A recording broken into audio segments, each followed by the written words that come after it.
नमस्कार, मैं रचना शर्मा चढ़ती कला टाइम टीवी देख रहे सभी दर्शकों का स्वागत करती हूं। आप देख रहे हैं हिंदी टॉप न्यूज।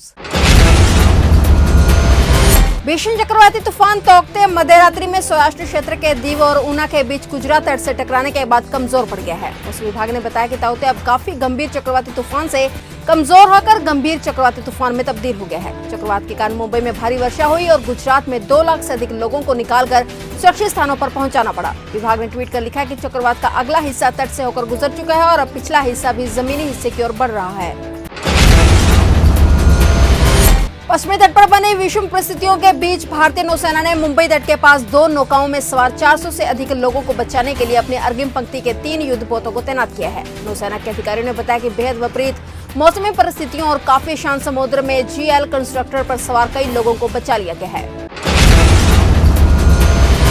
वहीं महाराष्ट्र में अधिकारियों ने कहा है कि महाराष्ट्र के कोकण क्षेत्र में भीषण चक्रवाती तूफान से संबंधित अलग अलग घटनाओं में 6 लोगों की मौत हो गई और 2 नौकाओं के समुद्र में डूब जाने से 3 नाविक लापता है। जब चक्रवात महाराष्ट्र तट से आगे बढ़ा और सुबह मुंबई के करीब पहुंचा तो यहां स्थित छत्रपति शिवाजी महाराज अंतर्राष्ट्रीय हवाई अड्डे ने पूर्व 11 बजे से दोपहर 2 बजे तक परिचालन स्थगित करने की घोषणा की थी और बाद में रात 10 बजे तक सभी परिचालन स्थगित रखने का फैसला किया। इस बीच गुजरात में अहमदाबाद और सूरत समेत सभी प्रमुख हवाई अड्डों में बतौर सावधानी संचालन पर रोक लगा दी गई। प्रधानमंत्री नरेंद्र मोदी आज राज्यों और जिलों के क्षेत्रीय अधिकारियों के साथ कोरोना के दौरान उनके अनुभवों के बारे में संवाद करने जा रहे हैं। इसमें कहा है कि कई जिलों में कोरोना के मामले और संक्रमण में बढ़ोतरी देखने को मिली है और अधिकारी विशेष रूप से अर्ध शहरी और ग्रामीण इलाकों में कोरोना के खिलाफ जारी लड़ाई के लिए प्रधानमंत्री के साथ होने वाले इस संवाद के माध्यम से मिले सुझावों और सिफारिशों के अलावा कुछ सर्वश्रेष्ठ प्रक्रियाओं को साझा करेंगे। बैठक में कर्नाटक, बिहार, असम, चंडीगढ़, तमिलनाडु, उत्तराखंड, मध्य प्रदेश, गोवा, हिमाचल प्रदेश और दिल्ली के अधिकारी भाग ले रहे हैं। पंजाब के शहरों के बाद अब गांवों में बढ़ते कोरोना के प्रकोप को कंट्रोल करने के लिए सीएम अमरिंदर सिंह लगातार एक्शन में हैं। इसी के तहत सीएम अमरिंदर सिंह आज गांवों के सरपंचों के साथ संवाद कर रहे हैं। सीएम इस दौरान गांवों में पैदा हुए कोविड के हालातों को लेकर चर्चा कर रहे हैं। बता दें कि गांवों में कोरोना संक्रमण का संकट ज्यादा मंडरा रहा है। नारदा स्ट्रिंग ऑपरेशन के मामले में गिरफ्तार किए गए तृणमूल कांग्रेस के 2 मंत्रियों और एक विधायक के साथ पार्टी के पूर्व नेता को सोमवार देर रात कोलकाता के निजाम पैलेस स्थित सीबीआई दफ्तर से जेल ले जाया गया। केंद्रीय जांच एजेंसी ने इस मामले में टीएमसी नेता फिरहाद हकीम, सुब्रत मुखर्जी, विधायक मदन मित्रा, पूर्व टीएमसी नेता और कोलकाता के पूर्व महापौर शोभन चटर्जी को गिरफ्तार किया है। सीबीआई ने चारों नेताओं के अभियोजन की मंजूरी के लिए पश्चिम बंगाल के राज्यपाल जगदीप धनखड़ से संपर्क किया था। दिल्ली में सीबीआई प्रवक्ता आरसी जोशी ने बताया कि धनखड़ ने 7 मई को सभी चारों नेताओं के खिलाफ मुकदमा चलाने की मंजूरी दी थी, जिसके बाद सीबीआई ने अपना आरोप पत्र को अंतिम रूप दिया और उन्हें गिरफ्तार कर लिया। इसके बाद सत्तारूढ़ टीएमसी ने राज्यपाल पर सवाल उठाए हैं।